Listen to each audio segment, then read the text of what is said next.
Welcome back to Katsina State, where the state government has acquired a dashboard and a profile database for women. The database put together by the State Ministry of Women Affairs aims to provide necessary information on women cooperatives and intervention when the need arises. Abdulatif Yusuf reports. This is the presentation of the data findings and formal handing over of the dashboard and the database to the newly deployed Commissioner of Women Affairs by the Commissioner of Education, Zainab Musa Musawa.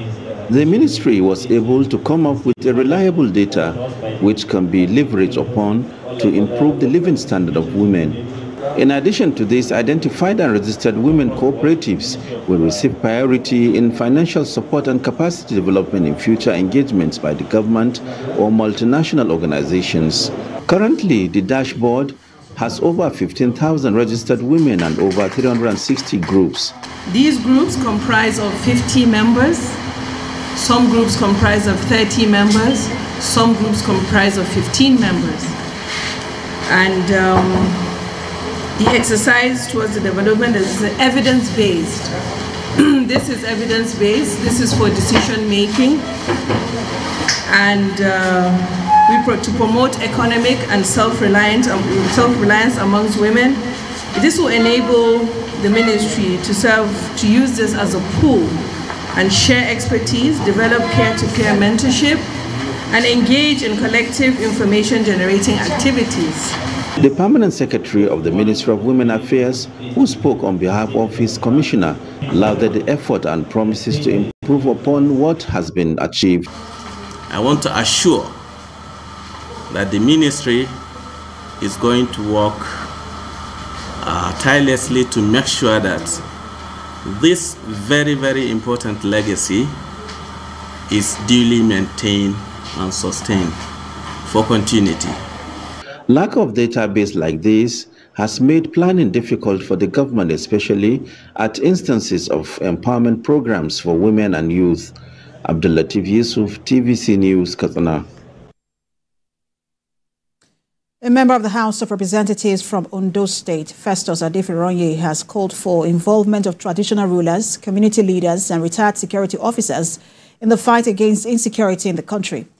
Mr. Adefironye spoke at a security summit held in Okegbo, Ile-Oluji, Okegbo local government area of the state. Senior reporter Ayodeji Morade reports. It is popularly said that security is everybody's business. The caliber of people here explains the importance of this summit organized for traditional rulers who are regarded as the custodians of the culture and tradition of their people. The hall in Okegbo was filled with security personnel, politicians, opinion leaders, among others, who gathered to brainstorm on the need to provide adequate security for the people. This training aims to build upon. The member of House of Representatives representing Ile-Oluji Okegbo Udibo Federal Constituency, who facilitated the summit, said traditional rulers must be given critical roles to fight against insecurity. The guest lecturer also gave his own perspective on the matter. This training aims to build upon the already mass knowledge and wisdom to provide you with the tools and modern practice needed to address security menace effectively. We cannot continue to rely only on our military in order to achieve the national security objectives. Once a stranger is coming within a neighborhood, he must abide by the law of that neighborhood. So it is wrong application of that measure that would lead to violation of human rights. But once it is well coordinated with good understanding, I'm sure it's going to serve the purpose for which it is. The federal lawmaker said the fight against insecurity should not be left in the hands of the government alone. We have a very good security, we have secure environment. Our farmers will be able to go to the farm and farm. There will be food security. There will be people will be able to sleep. Some traditional rulers also preferred solutions to the high level of insecurity across the country. The government refused to recognize the importance of traditional rulers. And I think there should be synergy between the traditional ruler and the government. Synchronizing your energy with the locals, especially the traditional rulers. And I tell you, security of lives and properties within a particular area will be solved. They all agreed that proper funding of security agencies will go a long way in tackling insecurity across the country. Ayodeji Moradeyo, TVC News, Okegbo.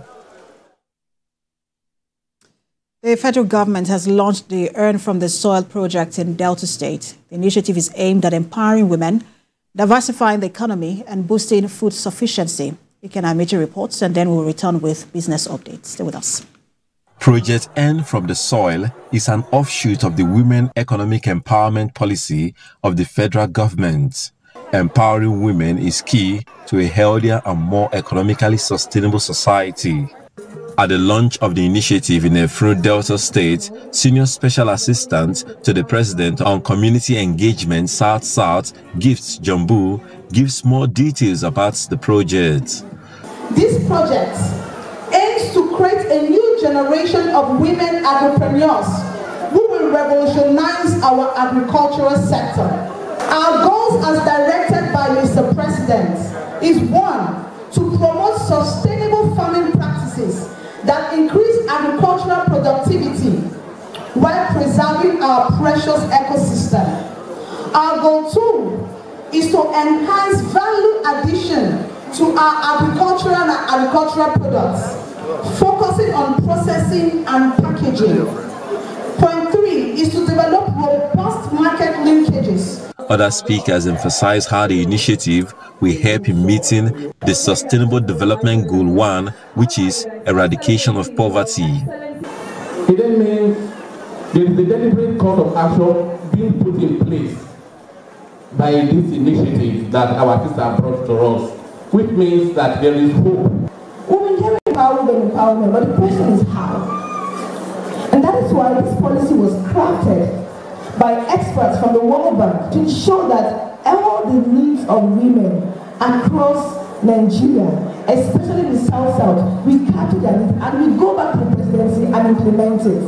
I urge all our women in Delta State to spread this good news to many more women in their respective locations as we begin the prosperous journey of earning from the soil for the benefit of all. The event gives these local women opportunity to engage the government on some vital issues affecting them. Women should expect and believe indeed that the President Bola Tinubu GCFRO has their best interests at heart, and he wants to typically empower them to ensure that they become the best versions of themselves. Delta State becomes the 3rd state to benefit from the initiative. Ikenna Amechi, TVC News.